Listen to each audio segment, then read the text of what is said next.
Hoje a gente vai mergulhar fundo no livro de Atos dos Apóstolos.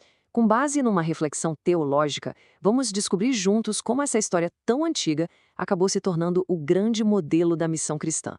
Bora lá? Sabe, uma forma muito legal de enxergar o livro de Atos é como se ele fosse uma ponte. Pensa comigo. De um lado, a gente tem os evangelhos, contando a vida de Jesus.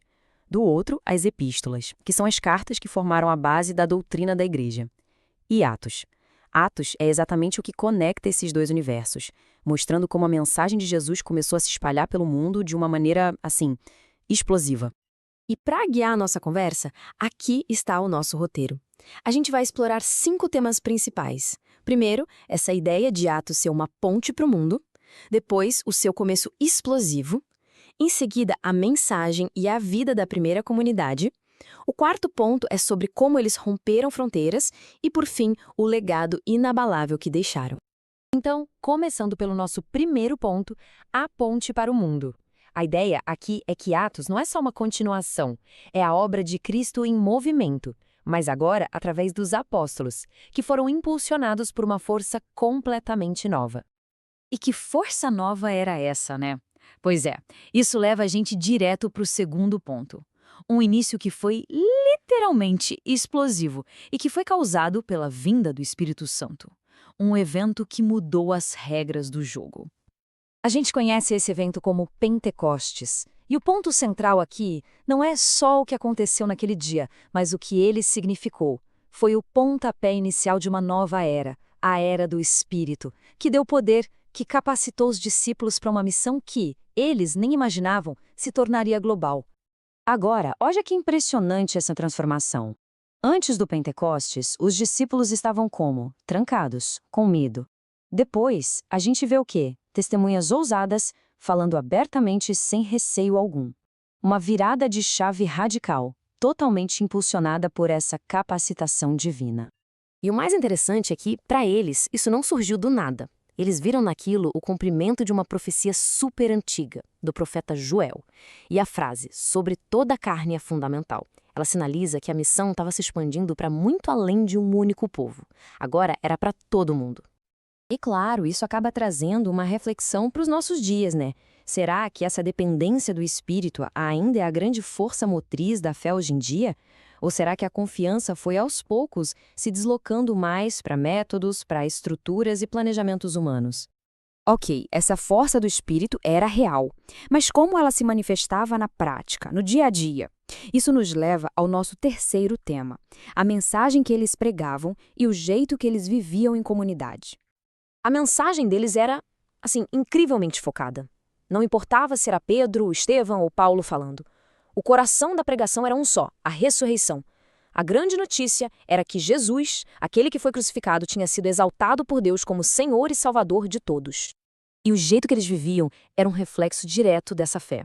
Não era sobre ser uma comunidade perfeita, mas sobre ter um estilo de vida que ia na contramão da cultura da época. Um estilo marcado pela simplicidade, pela partilha de bens, pela oração constante e por uma dedicação total ao ensino dos apóstolos. E mais uma vez, isso levanta uma questão importante para os dias de hoje. Será que as comunidades de fé ainda cultivam essa vida de ajuda mútua, de estar junto de verdade? Ou a experiência religiosa se tornou mais um evento para se frequentar de forma isolada? Com uma base comunitária tão sólida e uma mensagem tão poderosa, era de se esperar que ela não ficasse parada. E não ficou. Ela começou a se mover, a viajar. E isso nos leva ao nosso quarto ponto, o rompimento de fronteiras e a expansão universal do Evangelho. Para a gente entender bem essa expansão, tem uma palavrinha-chave aqui: gentios.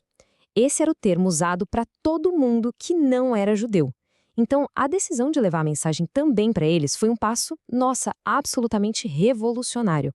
Foi isso que começou a transformar o cristianismo num movimento global. E essa proclamação gerava consequências extremas. A mensagem era tão potente que não tinha meio termo. Ou ela gerava conversões em massa, ou ela gerava perseguições intensas. E o mais incrível é que a igreja crescia justamente no meio dessa oposição toda.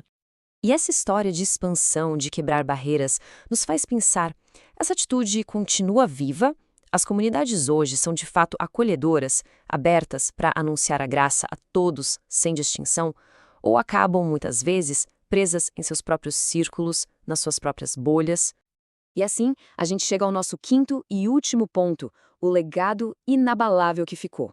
A grande ideia aqui, o grande resumo de Atos, talvez, seja esta: a mensagem se provou ser muito maior e mais resistente do que qualquer mensageiro.